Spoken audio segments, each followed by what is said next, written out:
delivered in the middle of a battlefield when the most powerful warrior in that battle was down on his knees, riddled with fear, grief, and dilemma.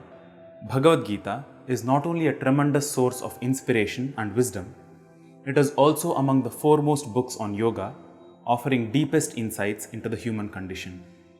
While there are many powerful Sanskrit works on yoga, like the Patanjali Yoga Sutras, Yoga Vasishtham, and the Brahma Sutras, Bhagavad Gita stands unique in terms of its practicality and the simplicity of language used by Lord Krishna. In the last 18 videos, we looked at a guided chant of each individual chapter in the Bhagavad Gita. While those were intended to help you with the pronunciation and tune for a chant, from this video on, we are going to delve deeper looking at specific shlokas of Bhagavad Gita and the lessons that they impart. This playlist is going to be titled Lessons from the Bhagavad Gita. And in this video, let's start with a quick glance at all the 18 chapters, their names, and the topics that they cover.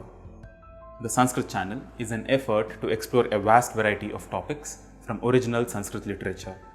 If you wish to support this effort, consider becoming a sponsor on Patreon or make a one-time contribution through these options. Your support will help us create more of these videos more frequently on more number of topics. Do check out all the links in the description below. Bhagavad Gita is composed of 700 shlokas, giving it the name Gita Saptashati. Sapta meaning 7 and Shata meaning 100. These 700 shlokas are split into 18 chapters by commentators for easy understanding. Each chapter of Bhagavad Gita has a specific name which depicts the essence of all the shlokas in it. The shloka count of each chapter is given in this chart. Let us now look at these chapters one by one. The first chapter is called Arjuna Vishada Yoga, where Vishada means sorrow. This chapter opens with the blind king Dhritarashtra asking his minister Sanjaya to narrate the ongoings of the battle at the field of Kurukshetra. Sanjaya, blessed with sage Vyasa's boon of being able to see events happening at a distance, starts narrating the battle formation and the mood of both the warring sides. Sanjaya sees that while Duryodhana, the blind king's son, is instructing his armies and preparing for battle, Arjuna, on the other hand, seems distressed and starts a conversation with Lord Krishna in the middle of the battle. Sanjaya starts narrating this conversation between Arjuna and Lord Krishna to Dhritarashtra, and thus starts Bhagavad Gita, a conversation between a distressed disciple and his trusted master. In the first chapter, Arjuna expresses his internal turmoil. He tries to find reasons to quit the war, surrender to his opponents, and even contemplate suicide. Unable to bear his own thoughts, he collapses in the middle of the battlefield. This first chapter consists of 47 shlokas, which illustrate various forms of mental distress which Arjuna goes through. The next 17 chapters are Lord Krishna's solutions to addressing this suffering. The second chapter of Bhagavad Gita is called as Sankhya Yoga. The word Sankhya, which is popularly used in the meaning of a number, is actually made of two sounds, sam meaning well and khya meaning to declare. Samyak khyayate atra iti Sankhya. The gist of yoga is declared well in this chapter. Composed of 72 shlokas, in this chapter, Lord Krishna communicates the entire essence of yoga. Arjuna now has a continuous series of questions and doubts, and the next chapters consist of Lord Krishna's clarifications to those questions. The third chapter, with 43 shlokas, is called as the Karma Yoga. Karma Yoga talks about the nature of action, its results, and how one's approach should be towards any action performed. Naturally, Arjuna has some more questions and doubts by the end of this chapter, and Lord Krishna goes on to clarify them further. Fourth chapter, called Jnana Karma Sannyasa Yoga, is composed of 42 shlokas. This talks about the right kind of knowledge and what it means to perform action but still be detached from the results of it. The focus in this chapter is on Jnanam or knowledge. That kind of knowledge which brings about peace and settles one in one's own true nature. Fifth chapter is called as Karma Sannyasa Yoga. This talks about renunciation of action, if such a thing is really possible or if it is just a trap. This chapter consists of 29 shlokas. Chapter 6, composed of 47 shlokas, is called as Dhyana Yoga. In this chapter, Lord Krishna talks about the principles of dhyana or meditation. One can find a lot of common ground between Patanjali Yoga Sutras and the basic principles of meditation mentioned in this chapter.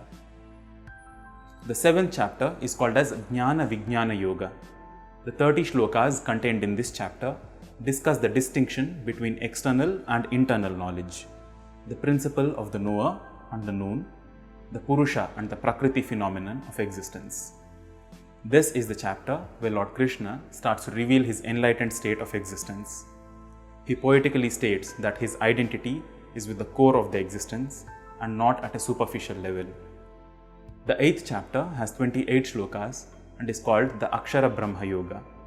Here, Lord Krishna elaborates more on his true cosmic identity, which is unchanging and eternal. Chapter 9 has 34 shlokas. It is called as Raja Vidya Raja Guhya Yoga.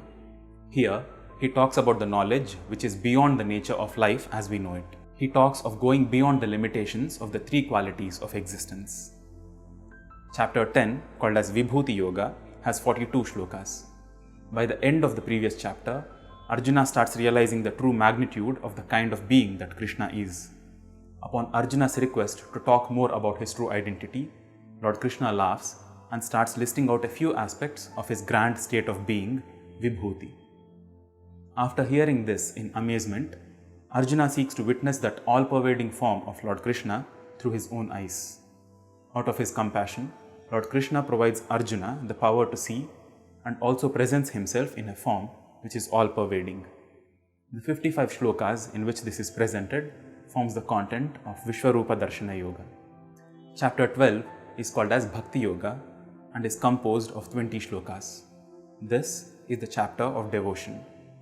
Chapter 13 is composed of 35 shlokas and is called as Kshetra Kshetrajna Vibhaga Yoga. This means the distinction of Kshetra, the field, and Kshetrajna, the consciousness. Chapter 14, called Gunatraya Vibhaga Yoga, is composed of 27 shlokas. This chapter discusses the 3 qualities of Sattva, Rajas and Tamas in exquisite detail. Chapter 15 is composed of 20 shlokas and is called as Purushottama Yoga. In this chapter, Lord Krishna gives a clear depiction of the nature of human existence, various human faculties, and how to identify one's true self. Chapter 16 is called as Daivasura Sampad Vibhaga Yoga and is composed of 24 shlokas. Here, Lord Krishna points out how human beings have the potential to either live as divinely as gods or choose to live as harmfully as demons. He lists out various qualities that elevates one's life to a divine state of being or push one to a demonic nature. The penultimate chapter 17, called Shraddhatraya Vibhaga Yoga, is composed of 28 shlokas and talks about the threefold categorization based on Sattva, Rajas and Tamas of thoughts, beliefs and actions. And finally, chapter 18, called Moksha Sannyasa Yoga, is the longest, composed of 78 shlokas. In this, Lord Krishna summarizes various kinds of spiritual paths one can follow based on one's aptitude.